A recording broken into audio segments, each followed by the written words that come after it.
नमस्कार. तर पिंगा गं पोरी पिंगा या मालिकेच्या आजच्या भागात आपण पाहणार आहोत की मनोजने इंदुताई आणि महेंद्रला वल्लरी आणि त्याच्यामध्ये भांडण लावल्याबद्दल चांगलंच सुनावलेलं असतं आणि सांगितलेलं असतं की आम्हा दोघांमध्ये अजिबात पडायचं नाही. तेव्हाच तिथे पुष्पा येते आणि मनोजला म्हणायला लागते की वा भाऊजी, अहो जी बाई तुमचा पाणउतारा करते, तुमच्याशी भांडते, तिच्यासाठी तुम्ही घरच्यांशी असं वागता आणि घरचे तुम्हाला सांभाळत आहेत त्याच्याबरोबर असं वागताना तुम्हाला लाज नाही का वाटत हो? तेव्हा मनोज काहीच बोलत नाही. तो शांतपणे पुष्पाचं बोलणं ऐकून घेत असतो. यावर आता लगेचच महेंद्र म्हणायला लागतो की बोल ना मन्या, आता का गप्पा आहेस, तोंड शिवलं का तुझं? यावर मनोज म्हणतो की मी समजावतो ना वल्लरीला. तेव्हा पुष्पा म्हणते की ती ऐकते का कुणाचं, स्वतःच्या मनाचंच तर वागते ती. आता मनोजला पुष्पाच्या अशा वागण्याचा थोडासा संशय येतो आणि तो संशयाने पुष्पाकडे बघायला लागतो आणि तिला म्हणतो की वहिनी, सुमनच्या बाबतीत जे काही घडलं त्यामुळे तर तुमचा वल्लरीवर राग नाही आहे ना? हे ऐकून पुष्पा खूप घाबरते आणि अडखळतच म्हणायला लागते की वा, म्हणजे मीच राहिली होती ना, घरात सगळ्यांवर आरोप करून झाले होते, आता मीच राहिली होती, घ्या माझ्यावर आरोप करून घ्या, वल्लरी तुमच्यावर केस टाकते ना, म्हणून त्याचा राग काढताय का माझ्यावर? घर तोडणारी बाई वाटते का मी? माझ्या नवऱ्याच्या पाठीशी खंबीरपणे उभी राहणारी बाई आहे मी, त्या वल्लरीसारखी नाही आहे त्रास देणारी. आणि म्हणते की हे बरं आहे, या घरातल्या कितीतरी गोष्टी पोटात साठवून ठेवल्या, त्याचंच फळ मिळतंय ना मला. ज्या त्या गोष्टी तेव्हा तेव्हा बोलून टाकायला हव्या होत्या मी, माझंच चुकलं. असं म्हणून पुष्पा आता तिथून रागातच निघून जाते. तर मनोजसुद्धा निघून जातो. इकडे आता इंदुताई खूपच टेन्शनमध्ये आलेल्या असतात. तेव्हा महेंद्र म्हणतो की आई, तुझ्या लक्षात येते का, एरवी आपल्यावर आरडाओरडा करणारा मनोज पुष्पाला काहीच बोलत नाहीये, तिला साधं उलट उत्तरही देत नाहीये तो. असं म्हणून महेंद्र खूपच खुश होतो. तर दुसरीकडे प्रेरणा मनातच विचार करत असते की वल्लरी हे असं का वागते कुणास ठाऊक, इतकी समजूतदार मुलगी आज कुणाचं काहीच ऐकायला का तयार नाहीये. असं म्हणून प्रेरणा विचार करत खूपच टेन्शनमध्ये असते. तेव्हाच आता अजित आणि रघु प्रेरणाकडे बघत असतात. आता रघु अजितला म्हणतो की सर, मॅम नेहमी हसत खेळत असतात, मग आज उदास का आहेत? मी रोज कॅफेमधील कलेक्शन घेऊन येतो ना, त्यावेळेस खूप हसत असतात त्या, मग अशा आज गप्प का आहेत त्या? यावर अजित म्हणतो की जेव्हा आपल्या जीवाभावाची माणसं अडचणीत असतात ना, तेव्हा माणूसाचा सैरभैर होतो आणि या मैत्रिणी म्हणजे ना जीव आहेत एकमेकींचा. या सगळ्या विचारातून प्रेरणाला बाहेर काढण्यासाठी ना आपल्यालाच काहीतरी करावं लागेल. तर इकडे तेजा प्रेरणाला फोन करत असते. तेव्हा प्रेरणा तेजाचा फोन बघते आणि फोन कट करून टाकते. तेव्हा तेजा परत एकदा प्रेरणाला फोन करते. आता प्रेरणा पुन्हा तो फोन कट करते.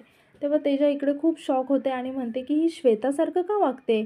यांना ना मैत्रिणींची काही किंमतच नाही आहे. कुणीतरी स्वतःहून कॉन्टॅक्ट करतंय तर नाही, फोन नाही उचलायचा, मेसेज नाही करायचा. आणि परत ती थोडा विचार करत म्हणते की पण प्रेरणा तर असं करत नाही जनरली, काही प्रॉब्लेम तर नसेल ना झाला. आणि ती म्हणते की अजितला फोन करून बघते. असं म्हणून आता ती अजितला फोन करते. इकडे आता अजित फोन उचलतो. तेव्हा तेजा म्हणते की हॅलो अजित, प्रेरणा मॅडम आपल्या खूप बिझी आहेत, म्हणजे कशा आहेत त्या? म्हणजे मी तिला फोन करत होते, ती काही उचलतच नाही आहे, कट करते ती, म्हणून विचारलं बिझी आहे का ती? ॲक्च्युली मला ना एक नवीन रेसिपी विचारायची होती तिला, म्हणून फोन करते. तेव्हा अजित थोडासा बाजूला जातो आणि तिला म्हणतो, तिला घडलेला सर्व प्रकार सांगायला लागतो. तेव्हा तेजा खूप टेन्शनमध्ये येते आणि म्हणते बघितलं, मला वाटलंच होतं की तिचा मूड कुठेतरी ऑफ आहे. आणि म्हणते की आपली प्रेरणा ना जरा इमोशनल आहे रे, आणि वल्लरीच्या बाबतीत तर ना ती जरा जास्तच पॉझेसिव्ह आहे. यावर अजित म्हणतो की अगं हो, पण स्वतःला त्रास करून काही फायदा आहे का? आता तेजाला अचानक काहीतरी आयडिया सुचते आणि ती अजितला म्हणते की अजित, एक आयडिया आहे. प्रेरणा कितीही अपसेट असली ना तरी तिचं मन स्वयंपाकात रमतं. म्हणजे एखादा पदार्थ बनवत असेल ना ती, तर 100% त्याच्यामध्ये गुंतून जाते, सगळं विसरते. आताच तिने डबल डेकर मोदक केले होते, त्याचा व्हिडिओ व्हायरल झाला होता. ती गोष्ट आपल्याला नक्की हेल्प करू शकते. तेव्हा अजित हे ऐकून खूप खुश होतो आणि म्हणतो की नवरा मी आहे, पण तुम्ही मैत्रिणी जास्त ओळखता तिला माझ्यापेक्षा. तेव्हा तेजा हसायला लागते आणि म्हणते की बरं ऐक ना, तिला फोन दे. तेव्हा अजित दचकत आता प्रेरणाजवळ हळूच जातो आणि तिला म्हणायला लागतो की प्रेरणा फोन आहे. तेव्हा प्रेरणा अजितला रागाने म्हणते की मला नाही बोलायचं आहे. तेव्हा अजित सांगतो की अगं तेजा आहे. तेव्हा प्रेरणा आता फोन घेते आणि तेजाला म्हणते की तेजा, मी तुला नंतर फोन करते. तेव्हा तेजा म्हणते की ऐक ना, मला माहिती आहे की तुला आता खूप कंप्लेंट्स आहेत, तुला खूप कामं आहेत, तुम्ही खूप बिझी असताना मैत्रिणींना वेळ द्यायला तुमच्याकडे टाईम नसतो, पण आता माझं खूप महत्त्वाचं काम आहे, प्लीज ऐकून घे. आणि आत्ता हे काम तुला करावंच लागेल, कारण की काय आहे, तुझ्या त्या डबल डेकर मोदकांचा व्हिडिओ माझ्या एका मैत्रिणीने बघितला आणि तिला 2 डझन मोदक हवे आहेत, प्लीज तुला ते करावंच लागेल. तेव्हा प्रेरणा म्हणते की तेजा अगं माझा मूड नाही आहे, मी नाही करू शकत. तेव्हा तेजा प्रेरणाला खूपच आग्रह करायला लागते आणि ती पटकन फोन ठेवून देते. तेव्हा इकडे प्रेरणा खूपच टेन्शनमध्ये आलेली असते आणि डोक्याला हात लावून बसते. तर प्रेरणाला अजून कोणाचा तरी फोन येतो. तेव्हा प्रेरणा फोनवरती बोलायला लागते आणि म्हणते की हां वसंत भाऊजी. काय 51 डबल डेकर मोदक? अहो मी दिले असते, पण काय आहे ना भाऊजी, मी जरा बिझी आहे. तेव्हा लगेच अजित प्रेरणाच्या हातातून पटकन फोन खेचून घेतो आणि फोनवरती म्हणायला लागतो की अरे वसंता, किती मोदक हवे आहेत तुला? 51 का? हो हो चालेल, मी सांगतो प्रेरणाला.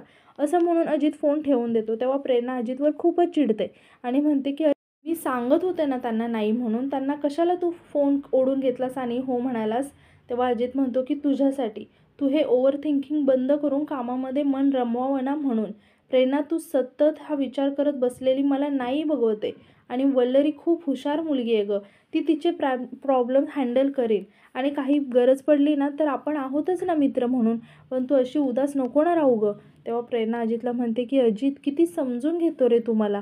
माझ्या मनात नक्की काय चालू आहे हे बरोबर कळतं तुला. आणि मी उदास असले की माझा मूड ठीक कसा करायचा हेही छान कळतं. पण बघ ना, मनोज भाऊजी आणि वल्लरी या दोघांचंही नातं असंच होतं रे. एकमेकांच्या साथीने त्यांची सगळी स्वप्न पूर्ण करत आलेत ते आजपर्यंत. पण आता मात्र काय होऊन बसलं हे सगळं अजित? एकमेकांच्या पाठीशी खंबीरपणे उभे राहणारे मनोज आणि वल्लरी आज एकमेकांच्या विरोधात उभे आहेत. आणि ती म्हणते की अजित, मी ना स्वामींकडे फक्त एकच प्रार्थना करू शकते. असं म्हणून ती स्वामींना हात जोडते आणि म्हणते की स्वामी, हा असा दिवस आम्हा दोघांच्या आयुष्यात कधीच येऊ देऊ नका.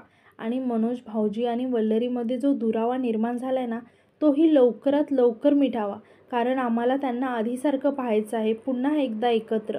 तर दुसरीकडे तेजा आणि हर्षित स्वयंपाक करत असतात. मात्र दोघांना काहीही जमत नसतं. तेव्हा तेजा वैतागत म्हणते की ती वल्लरी बघ ना, वकील आहे, पण तरीही तिला पूर्ण स्वयंपाक येतो. आणि प्रेरणा, तिला स्वयंपाक पण येतो, मोदक पण येतात, डबल डेकर मोदक येतात तेही. आणि मला साधं कणिकही मळता येत नाही यार. हर्षित, माझं ठरलंय, मी आता शिकणार आहे सगळं. तेव्हा हर्षित म्हणतो की तेजा, हे बघ, तू तुझं काम करते आणि ते काम तू चांगल्या पद्धतीने करते, मग तू हे ॲडिशनल जिम्मेदारी का घेते? आपण काहीतरी ऑर्डर करूया ना प्लीज. तेव्हा तेजा लाजत म्हणते की अरे असं कसं करतोयस हर्षित, पुढचा विचार करते ना मी. बघ ना, उद्या आपलं लग्न होणार, आपल्या घरी 4 पाहुणे येणार, तर त्यांना काहीतरी करून खायला घालता आलं पाहिजे ना मला. तेव्हा हर्षित म्हणतो की 1 मिनिट, मला तुला चेक करू दे, तुला ताप तर नाही आहे ना? हे बघा मॅडम, तुम्हाला जे काही करायचं आहे ना ती तुमची जिम्मेदारी आहे, मी काहीतरी दुसरं करतो. तेव्हा तेजा म्हणते की ठीक आहे, करते मी, जा तू काहीतरी दुसरं कर. आता तेजा अचानकच थोडीशी इमोशनल होते आणि म्हणायला लागते की हर्षित, एखादं कपल जेव्हा असं छान हसत खेळत असतं तेव्हा खरंच किती छान वाटतं ना. आपली वल्लरी, मनोज हे दोघं पण आधी किती गोड राहायचे रे, छान हसत खेळत राहायचे. आता दोघांमधील गोष्टी परत कधी नॉर्मल होतील देव जाणे. खरंच मला कळतच नाही की वल्लरीला काय गरज होती यार हे सगळं करायची. अक्कल नव्हती का स्वतःचा संसार वाचवायचा? मनोजच्या विरोधात जाऊन केस. प्रेरणा तर बघितलं ना किती डिस्टर्ब आहे वल्लरीमुळे फक्त.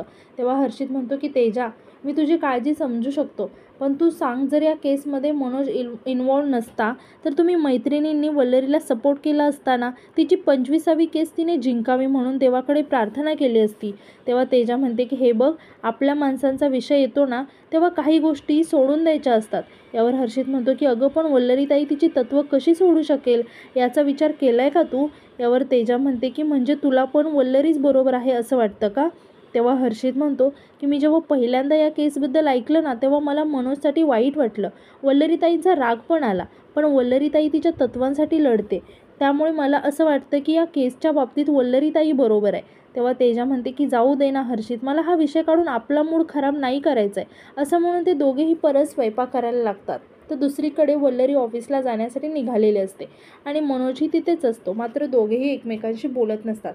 तितक्यात वल्लरीला कुणाचा तरी फोन येतो आणि फोनवरती तो माणूस म्हणायला लागतो की हॅलो मॅडम, मी देसाई बोलतोय, तुम्ही आणि मनोज सर निघालात का? तेव्हा वल्लरी विचारायला लागते की पण कुठे यायचं होतं?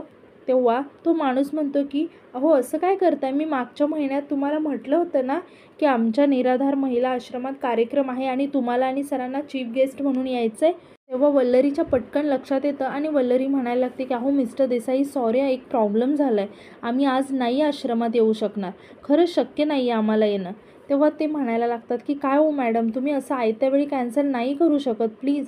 यावर वल्लरी त्यांना नाही म्हणायला लागते. तेव्हा मनोज वल्लरीकडून फोन घेतो आणि फोनवरती तो सांगायला लागते की हॅलो मिस्टर देसाई, काळजी करू नका, आम्ही वेळेत तुमच्या आश्रमावर पोहोचू.